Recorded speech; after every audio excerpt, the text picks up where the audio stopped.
From the far reaches of space to the darkest places on Earth, join us as we explore the haunted, the cryptid, the creepy, and more. Exposing Reality Radio presents the Spectral Wolfpack Show, your paranormal nightmare, with your host, Alexander Bobolinsky.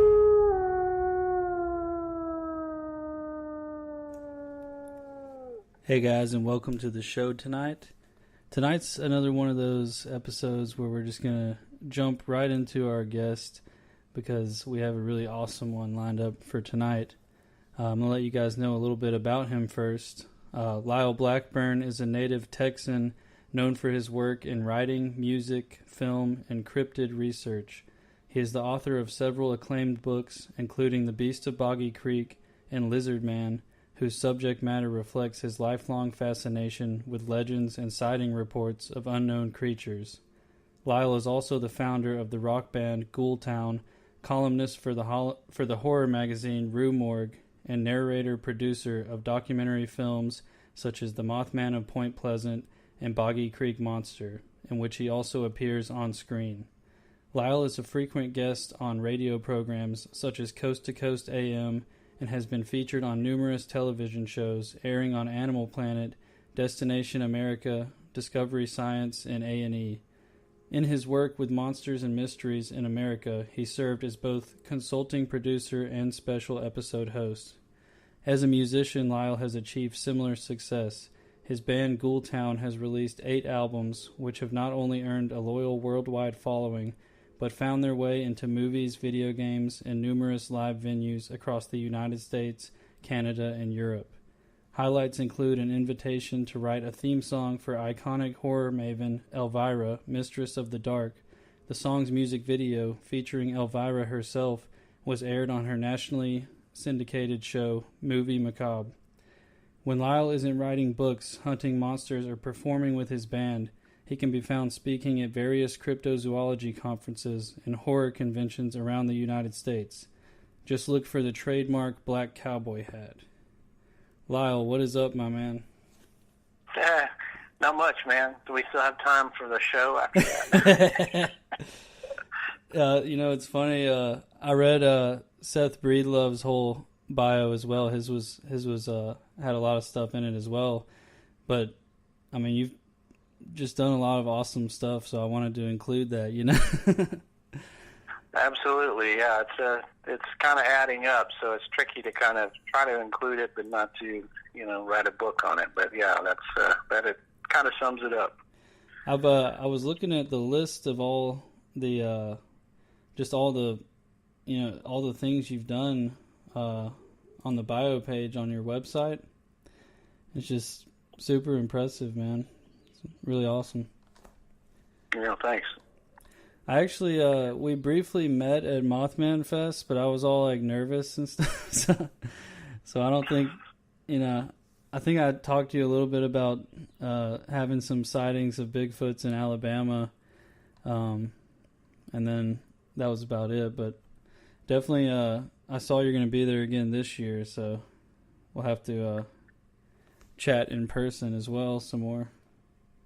Yeah, absolutely. I mean, that event sort of is one of those crazy ones where, there's so many people and so much going on. It's like, overload in one weekend just to take it all in, so, but it's always fun.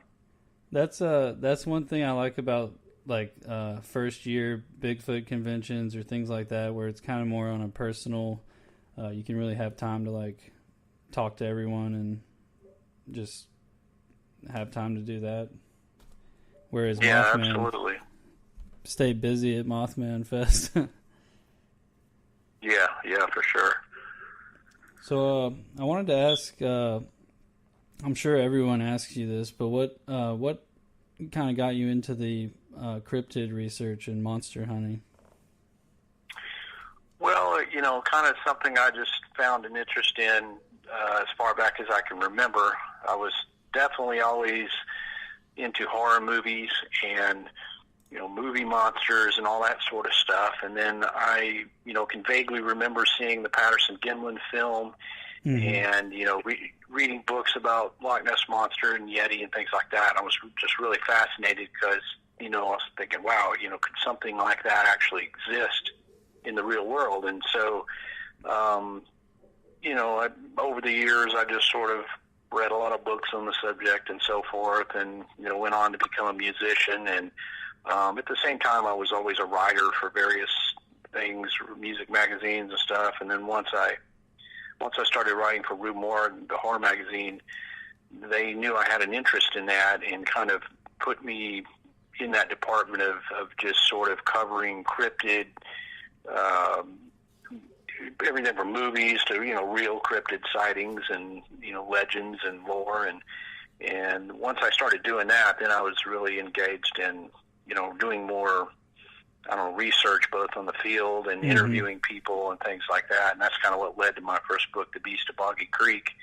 And that was quite a success right out of the gate. So I thought, hey, this is cool. And that I kind of put the music thing on hold for a bit at least, and went forward with more serious, research and coming out with more books, and then getting involved in with Seth in the films, and it just sort of has gone on from there. That's awesome, man. That's really it seems like it just all worked out perfectly, huh? Well, I suppose as perfect as you can get. If I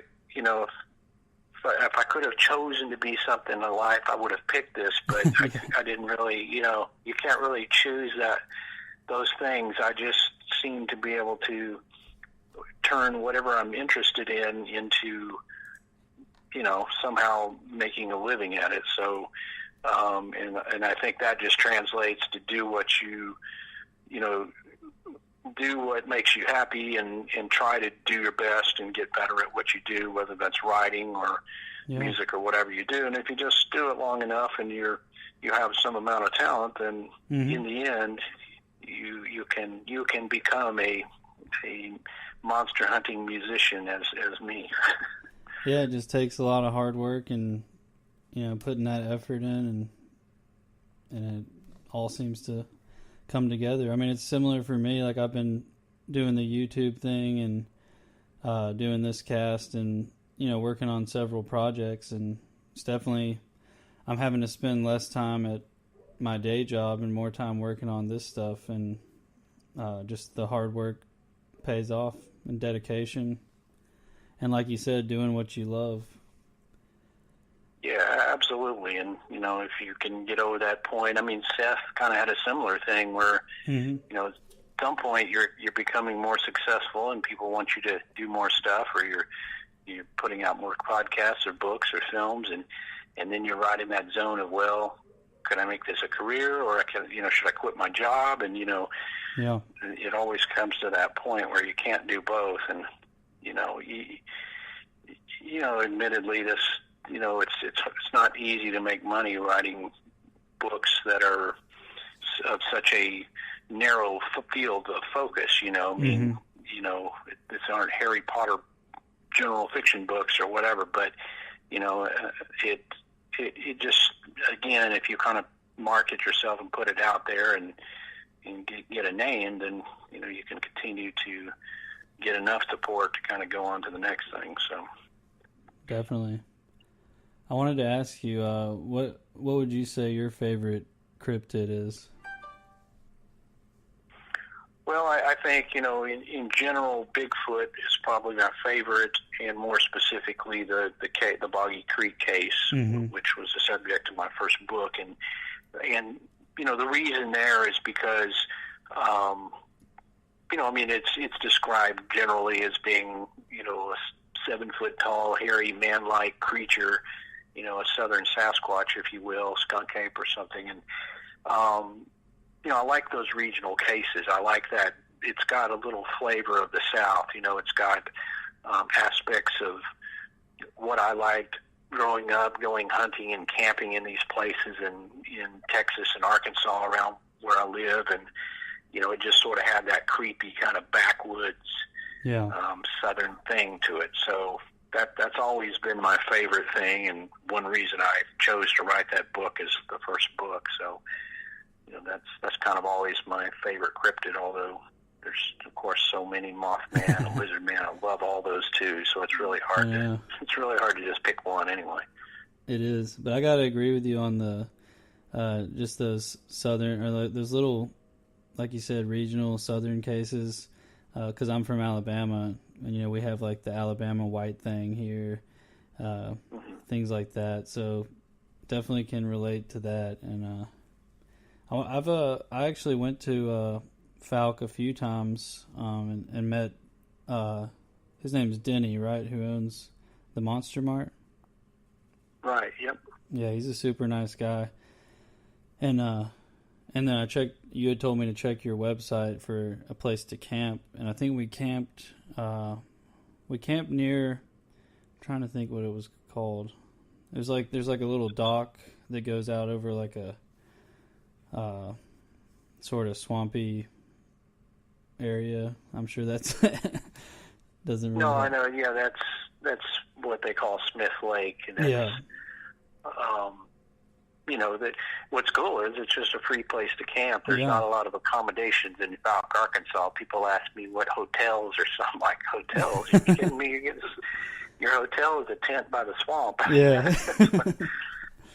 But that's a great place, and it's cool that you got to go there because that kind of, that's indicative of that area in Boggy Creek. Yeah. Basically connects to that waterway through Days Creek and Sulphur River and all those places, and there's been several like really good sightings like right there in and around that park. So I mean that's right in the heart of it. Yeah, it was pretty awesome. My girlfriend wasn't too happy with the mosquitoes, but like I slept like a baby. She was here, the coyotes were going all night, and so she was kind of freaking out, but she's not as much into the outdoors as I am, but I was really happy to get out there, and I just set up some trail cams around for the night, and didn't catch anything really, but it was still an awesome night, and we love driving around, just driving that sort of route that crosses over Boggy Creek a few times. Denny had showed us on the map, and so we did that drive and kind of we really enjoyed Falk, even though it's such a small little town. I mean, once again, stuff we're used to living in the South, and the fact that legend is there is just makes it even better. Yeah, it's always cool to go to the places, where these things have occurred, and, the locals are, generally willing to help you out. Of course, the Monster Mart, the coolest convenience store ever. I mean, that's what they do, and folks like us show up all the time, and they're happy to direct you around, and, it's a great place, and if you kind of hang out there long enough, like I have, you kind of get to know some of the locals, and you start, they'll start tuning you into some stories that they may not just tell anyone, but, if they feel that you're, somebody that is not going to make fun of them or whatever, then, you start learning a whole lot more about the area and the history of the sightings. Yeah, I've noticed that too with just a lot of people who have these kind of experiences. They might be a little hesitant to tell you, but that's why I love going to those conventions and stuff, because you might meet someone and they'll start telling you their story, and it's a little bit harder just to find them just around my area. I have, gotten several sightings like documented and everything, but it's definitely harder to get people to speak if they haven't talked to you personally or know you. But I wanted to ask, what's your thoughts about the three-toed footprints from Boggy Creek, or from Falk? Well, I'm kind of on the fence about whether those are real prints or not. They were mentioned